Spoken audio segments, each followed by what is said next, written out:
লোককথা, ভূতপ্রেত এবং অতিপ্রাকৃত কাহিনীতে শাকচুন্নি নামটি বহুবার উঠে এসেছে। সাধারণভাবে শাকচুন্নিকে একটি ভয়ঙ্কর এবং অপার্থিব আত্মা হিসেবে কল্পনা করা হয়, যে কোনো এক অকালমৃত নারীর রূপ ধারণ করে মানুষের ক্ষতি করে। কিন্তু যদি কখনো শাকচুন্নি ও মানুষের মধ্যে এক গভীর হৃদয়স্পর্শী বন্ধুত্ব গড়ে ওঠে, তবে কেমন হবে সেই কাহিনী?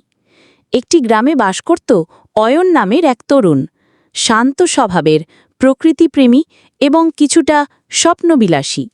অয়নের স্বভাব ছিল একটু ভিন্ন। সে গাছপালা, নদী-নালা, এমনকি পশু পাখির সঙ্গেও কথা বলার চেষ্টা করত। অনেকে ভাবত সে পাগল। একদিন সন্ধ্যাবেলায় বনপথ দিয়ে হাঁটতে গিয়ে অয়ন শুনতে পেল কান্নার শব্দ। ভয় পেয়ে না পালিয়ে সে উৎসাহ নিয়ে এগিয়ে গেল। দেখতে পেল একটি সাদা শাড়ি পরা, লম্বা চুলের মেয়ে গাছের নিচে বসে কাঁদছে। প্রথমে অয়ন ভয় পেলেও মেয়েটির করুণ মুখ দেখে তার ভয় কেটে গেল। সে জিজ্ঞেস করল, তুমি কে?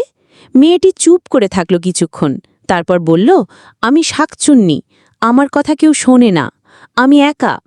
অয়নের চোখে ভয় নয়, বরং সহানুভূতি ফুটে উঠল। এরপর থেকে প্রতিদিন সন্ধ্যায় অয়ন তার সাথে দেখা করত।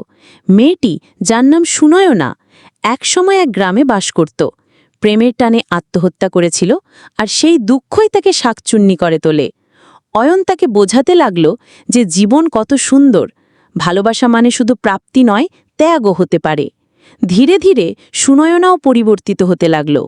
তার কণ্ঠের তীক্ষ্ণতা কমে এলো, চোখে নেমে এলো শান্তির ছোঁয়া। গ্রামবাসীরা অবশ্য বিষয়টি জানত না। একদিন এক ওঝা গ্রামে এসে জানায়, এই বনে এক ভয়ঙ্কর শাকচুন্নি আছে, তাকে তাড়াতে হবে। শুরু হয় প্রস্তুতি, কিন্তু অয়ন দাঁড়িয়ে যায় তাদের সামনে। সে জানায়, সে ভয়ঙ্কর নয়, সে শুধু একা। যদি আমরা তাকে ভালোবাসা দেই, সে আমাদের কিচ্ছু করবে না।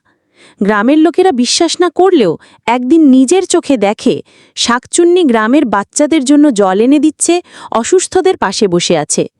এই ঘটনাগুলোর পর গ্রামের মানুষ ধীরে ধীরে বিশ্বাস করতে শুরু করে, শাকচুন্নিও মানুষ হতে পারে, যদি তাকে সেই সুযোগ দেওয়া হয়।